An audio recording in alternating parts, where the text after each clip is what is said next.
O programa a seguir tem classificação indicativa livre.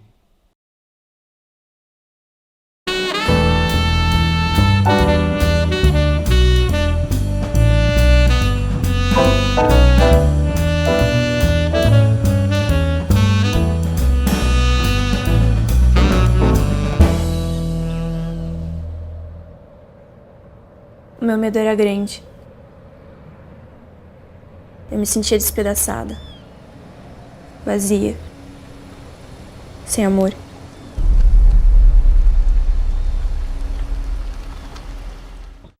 Olá, o Cine Federal dessa semana está começando. O audiovisual possui a capacidade de, através da narrativa de ficção, criar uma espécie de pano de fundo para discutir questões importantes na nossa sociedade. Esta é a intenção do filme O Silêncio de Lara, que discute o abuso sexual doméstico, um tema insistente e recorrente e que muitas vezes não é debatido da forma séria que merece.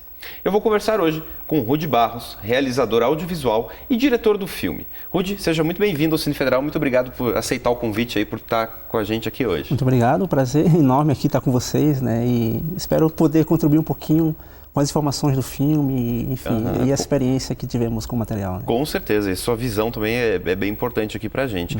Conta pra gente como que vocês foram pensando, né? Como que você pensou o roteiro em si para esse filme? Então, a ideia de produzir um material nesse sentido surgiu alguns anos atrás, 2013, né?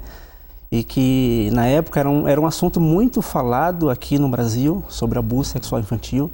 E eu lembro ainda de uma reportagem na época que saiu assim que o Brasil, se tivesse crescendo como estava crescendo, continuasse crescendo o abuso sexual no Brasil, em 2015 o Brasil ia ser o primeiro lugar em índice de violência sexual infantil, né? Então, assim, isso despertou um interesse muito grande de alguma forma contribuir, né, para a sociedade, para essas pessoas que sofrem, né? E foi daí que surgiu a ideia de fazer um argumento com detalhes sobre abuso sexual infantil, mas aí eu precisei tomar alguns rumos, né? Porque, como é que eu vou começar, né? Que caminho eu vou seguir? E eu já conheci algumas pessoas que sofreram essa questão do abuso sexual, então comecei por elas. Então entrevistei elas, conversei, fui profundo, procurei saber realmente como que era internamente nelas, né? Isso eu entrevistei, acho que umas 7 pessoas que passaram por isso. Até para se aproximar desse tema, você precisa ter delicadeza, digamos assim, né? E saber o que você está falando. Né? Exatamente, eu não podia chegar e escrever, criar uma história qualquer, sem ter como argumentar a própria história, né? Então procurei conhecer como que eram essas pessoas, entrei em contato com psicólogos, com sociólogos, então eles também acabaram ampliando minha visão com relação a como que é o abusador, o pedófilo, os níveis que é uma doença, né? Então ela tem seus níveis, seus estágios. Então tudo isso eu procurei saber para começar a escrever a história. Então quando eu tinha bastante informação, então eu criei a história com base nesses relatos reais. Então o que você vê ali no filme são assim acontecimentos que aconteceram realmente assim na sociedade, né? Claro, adaptado para cinema, né? Que era o intuito do material, para que ele pudesse refletir aquilo que muitas dessas pessoas convivem e, enfim, hoje estão aí lutando contra esse silêncio, né? Qual que é a potência do cinema, na sua opinião, assim, em mostrar essas questões, em debater temas que são importantes para a sociedade? A comunicação, no geral, hoje, ela tem um papel muito importante dentro da sociedade, porque os meios de comunicação hoje são vários, mas eu acredito muito no cinema porque a gente consegue transmitir sentimentos e ações e realidade que pessoas convivem. Então, quando elas verem assim cenas, quando elas verem histórias, elas acabam se projetando. E quando elas se projetam, elas se colocam no lugar e elas conseguem assimilar a sua própria vida e se colocar no lugar e, de repente, até tomar decisões na sua vida pessoal. Né?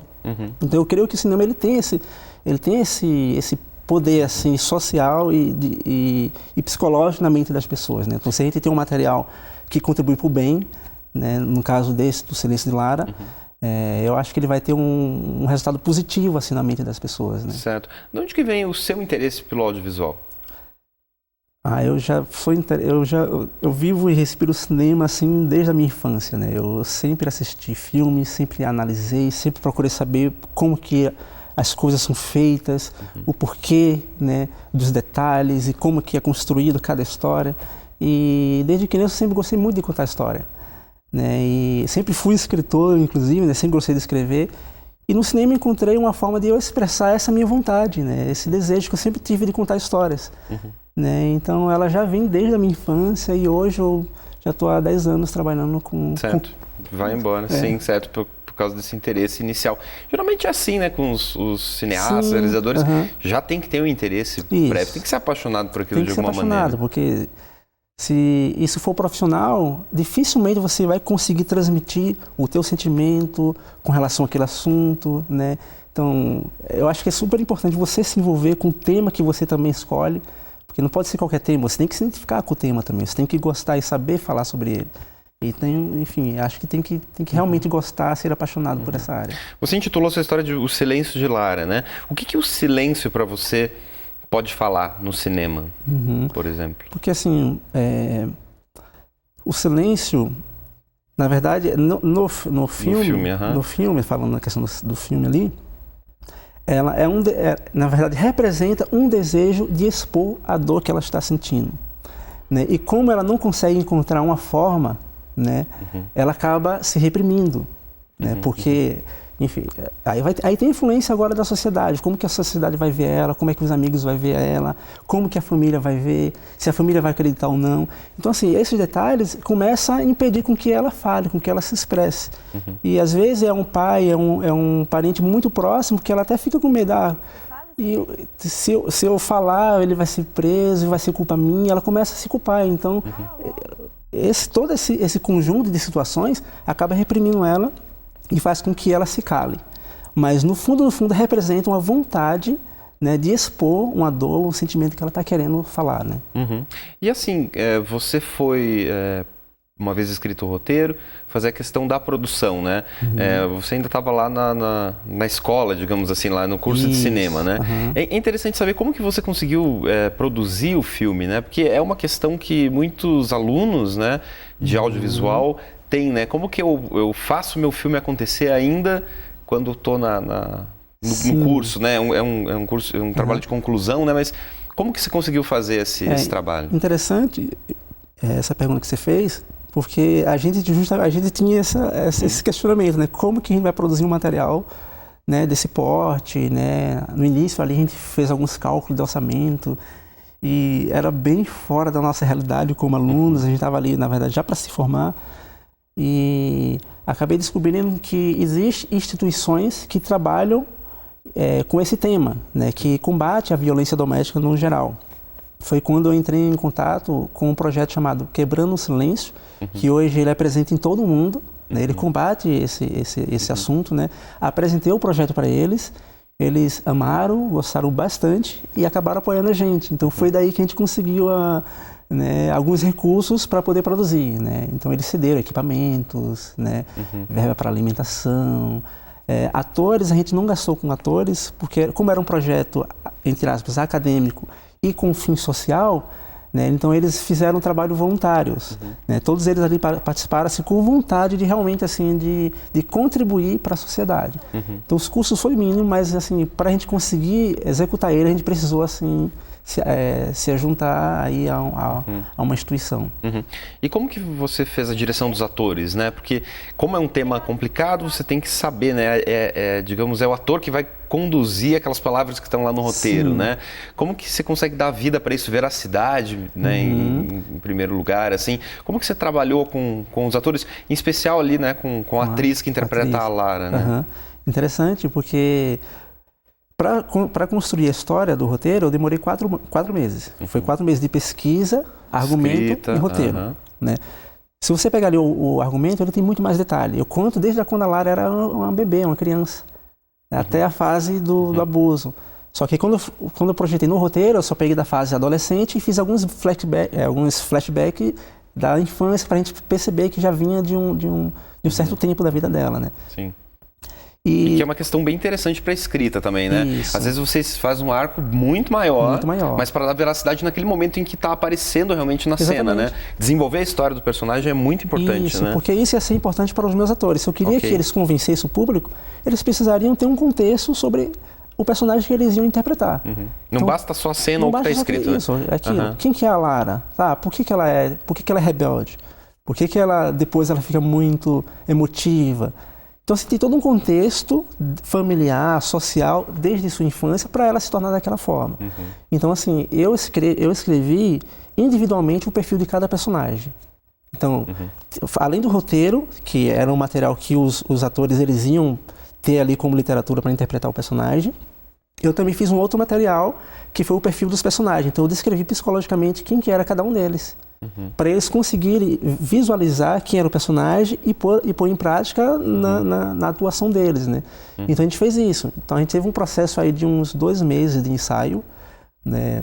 Várias vezes, várias cenas, principalmente as cenas um pouco mais emotivas, com mais carga dramática. A gente teve bastante ensaios assim para repetirmos várias vezes até chegar no clima do personagem, né? E assim eles conseguirem transmitir aquilo que, no caso a Lara, ela queria, a mãe queria, o avô, que é o pedófilo, queria, né? Certo. Então a gente fez todo esse processo aí. Ok, e daí ali no roteiro, né, a gente vê que aos poucos, a primeira vez que a gente vê a personagem, a gente até acha ela chata, talvez, né, é rebelde, não quer muito falar, você não pega muita empatia por ela, né, depois você vai descobrindo o que tem por trás, né. Como que você trabalhou isso, assim? Sim, interessante porque o que eu quis transmitir no início do filme era justamente isso, aquela menina rebelde, porque geralmente família ou pessoas que estão próximas de pessoas que convivem esse drama, vê essas pessoas rebeldes, chatas, ignorantes, mas não sabe que por trás daquela expressão que ela está tendo, existe uma dificuldade que ela tem internamente. Então eu queria que as pessoas visualizassem ela como alguém chata mesmo. Muitas vezes se associa isso até a algum mal de adolescente, né? É adolescente, é uma fase que passa, exatamente, né? E esconde uma coisa muito mais séria, né?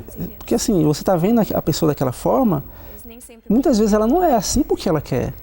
Né? Sabe lá o que ela está vivendo, então assim, eu procuro chamar a atenção do espectador para essa questão. A pessoa que é assim pode não ser assim porque ela quer. Por trás dessa situação, desse jeito dela ser, ela pode viver uma outra coisa que a gente pode estar, de repente, querendo ajudar. A gente pode ter essa iniciativa de procurar saber, de entender, de compreender essas pessoas. Né?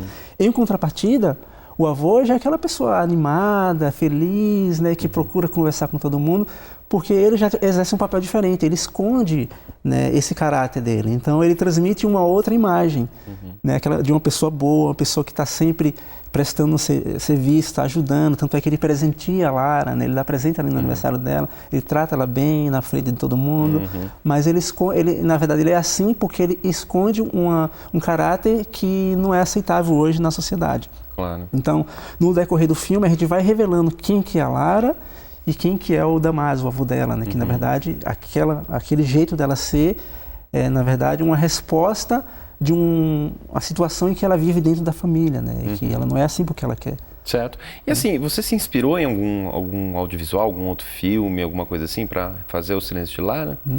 Que te vem na cabeça? Ou, assim, para fotografia, você falasse um pouco disso na direção de arte, como que você foi pensando? Com relação à fotografia, a gente usou de referência um filme indiano, que aqui no Brasil ele é conhecido mais como Estrelas na Terra, que é um filme que trata sobre, se eu não me engano, dislexia.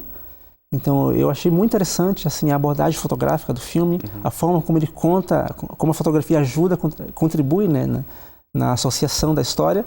Então eu usei ele como referência para a fotografia. Né?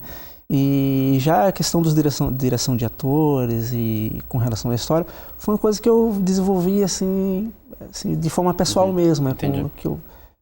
Enfim, já era TCC, então eu fui aplicando né, o que você tinha aprendido, né, o que já tinha assimilado ali. Então foi uma soma, né? Certo. Algumas referências de filmes e aquilo que você vai aprendendo também no curso. Então eu fui agregando e o resultado foi esse Que cena-chave, né, que a gente pode observar no filme e que talvez você lembre assim, que tenha sido não dificultoso, mas talvez mais trabalhoso, ou que o resultado ficou muito bacana, diferente até do que você tinha pensado.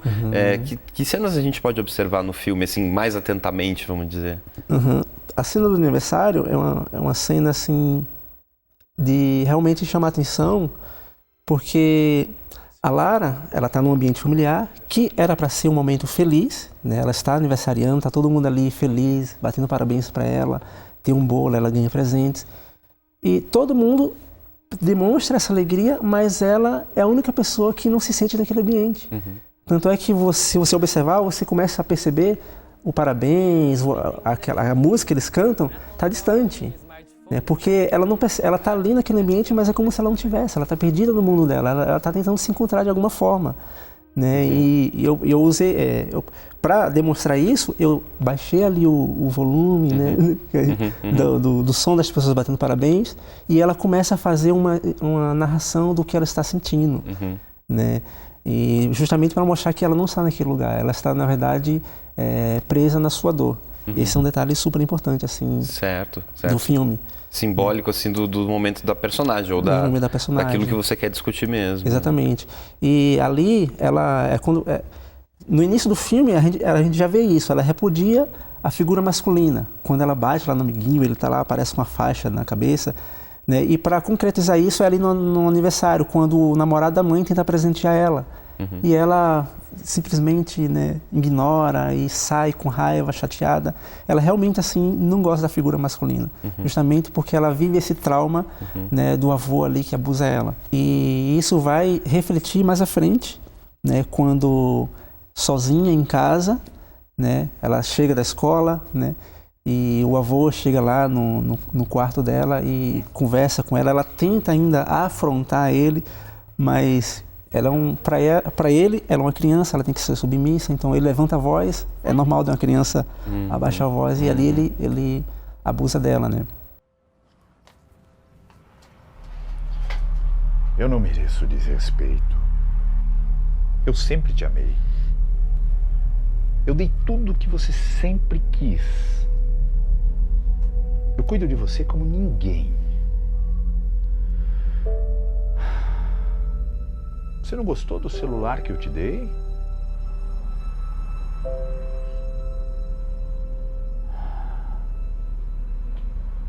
Eu sei do que você vai gostar. E essa cena, assim, ela foi... No roteiro, eu tive bastante dificuldade para construir ela. Porque eu queria fazer uma cena em que o próprio assunto em si, na verdade, o próprio tema, ele já é pesado, já é polêmico. Então eu não precisaria forçar na minha forma de contar. Já é polêmico por si. Então, tanto é que eu uso uma linguagem muito, muito poética, né? É muito, a forma como o filme vem sendo contado é um romance, assim, né, é muito delicado, é muito suave, assim, as coisas, né? Então não podia pesar. Então, como que eu vou mostrar uma cena dessa sem polemizar, sem pesar, já que o filme tem essa carga emocional pesada, né? Então eu conversei com psicólogos, né, com sociólogos, e eu queria impactar aquilo positivamente na mente das pessoas. Então foi estudado essa cena, inclusive, o subconsciente, ao ver uma cena assim, pode agir assim, dessa forma. Então o ideal é a gente colocar uma cena dessa forma, usar esse plano dessa forma, para que cause isso. Então foi estudado assim psicologicamente para que não pesasse e que ao mesmo tempo desse o impacto que a gente precisava, né? Então essa cena foi uma cena difícil de ser construída por esse tempo. Né? E assim, as pessoas que viram o filme, né? Qual que foi a reação delas, né? E aonde o filme foi exibido depois de finalizado? Sim, ele teve duas estreias, né? Teve estreia no Cine Plus, do Jardim das Américas, e teve a estreia em um auditório no Portão para quase 1.000 pessoas.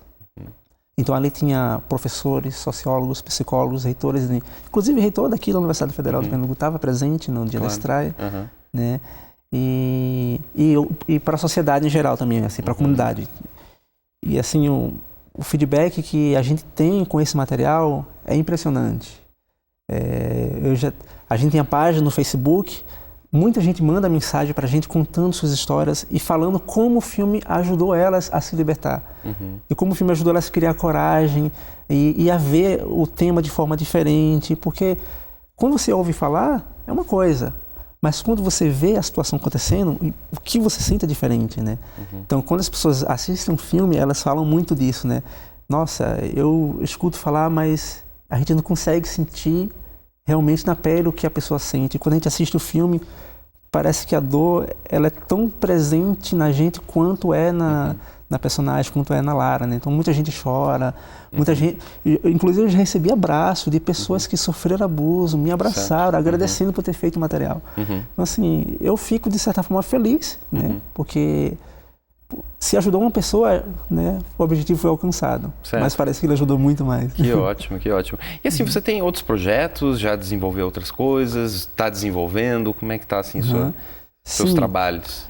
Eu gosto muito de trabalhar com temas sociais, né? Eu tô agora concluindo que eu vou trabalhar agora drogas e marginalidade na adolescência. Esse vai ser um longa-metragem. Ah, certo. E que possivelmente vai ser rodado aqui também em Curitiba. Curitiba vai ter o privilégio de ter mais um longa-metragem. Bacana, né? bacana. Né?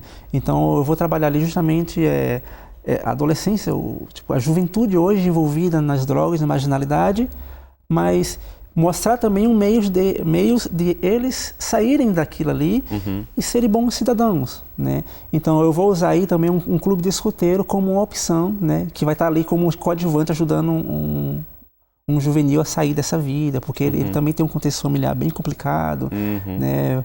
O pai já envolvido em drogas, a mãe, baseado em histórias reais também, o filme vai ser, né? Então eu estou trabalhando em cima desse projeto aí. Certo. E assim, por exemplo, quem tem ou quem sabe, né, de algum problema assim de abuso doméstico, que canais assim seria sugerível para a pessoa procurar caso queira fazer uma denúncia ou queira buscar ajuda, assim, que você na sua pesquisa do filme tenha de repente encontrado e que possa ser uma solução, talvez, ou pelo menos apontar um caminho para as pessoas que passam dificuldade? Sim. Hoje, o meio hoje que existe para realmente assim que as pessoas vão ser ajudadas diretamente é através do Ministério da Justiça, né, que eles hoje têm um número que é o número 100. Então, você liga, é totalmente anônimo, qualquer pessoa pode ligar, contar o que está acontecendo, e eles ajudam assim de uma forma muito reservada, né? Você pode ficar tranquilo que eles ajudam bastante nisso. Só que também tem instituições e ONGs que encaminham para esse caminho. Então, ela te acompanha. Então, tem um projeto Quebrando Silêncio, né, falou, que hoje é o maior da América do Sul, e que hoje ele já está presente em todo mundo, mas aqui na América do Sul ele é o maior, né? O contato é pelo site, que é quebrandosilencio.org, né? Você entra lá no site, você tem como escrever um e-mail, imediatamente você vai ser respondido com certeza absoluta, né? Tem uma equipe muito boa assim, e preparada para atender essas pessoas, né? Mas o principal é o 100. O 100, o 100 certo, que é o oficial. Que é o oficial do governo. Perfeito, então. Muito obrigado, Rudy, por estar presente com a gente hoje aqui, por conversar com a gente sobre esse tema, sobre o seu filme. E também parabéns por esse trabalho que você tem desenvolvido aí. Então, muito bacana, viu? Obrigado. Tamo junto. Tá certo. Bom, o Cine Federal de hoje fica por aqui. Se você quiser assistir esse ou outros programas, basta acessar os endereços que aparecem logo aqui embaixo. Eu volto na semana que vem. Muito obrigado pela companhia e audiência. Um abraço. Tchau, tchau.